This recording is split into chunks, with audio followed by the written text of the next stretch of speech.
લાગણી, પ્રેમ અને રક્ષણનું પાવન પર્વ એટલે રક્ષાબંધન.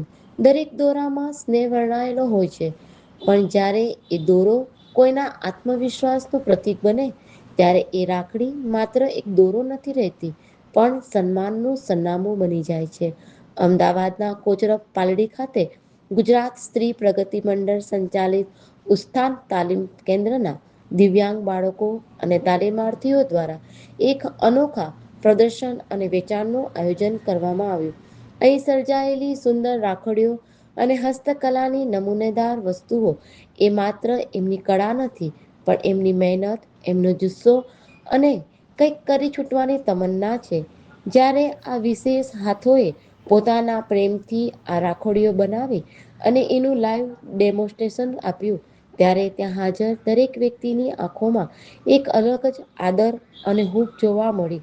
એમની આ કળા સાબિત કરે છે કે ઈશ્વર ભલે કોઈ કમી રાખી હોય, પણ એમની પ્રતિમામાં કોઈ ઉણપ નથી. આ રક્ષાબંધને ચાલો આ વાલસોયા દિવ્યાંગજનોના પ્રયાસોને બિરદાવીએ અને એમની આત્મનિર્ભરતાના દીવડાને વધુ રોશન કરીએ. એમની કળા ખરીદીએ, એમનો આત્મવિશ્વાસ વધારીએ. આ મનોદિવ્યાંગ બાળકોને સાથે મારે 48 વર્ષ થયા અને એનો સૌથી મોટો અનુભવ એ છે કે વર્ક ઇઝ ધ વર્શિપ.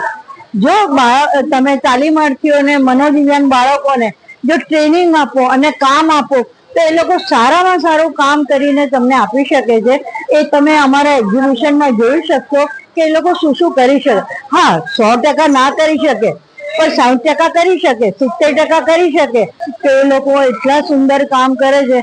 આપ અમારા ફોટોગ્રાફ્સમાં જોઈ શકશો કે સૌથી વધારે અત્યારે જે અમે બનાવી છે, રાખડીઓ બનાવી છે, અને રાખડીઓ બહેનો બનાવે છે, સાથે સાથે ભાઈઓ પણ હેલ્પ કરે છે.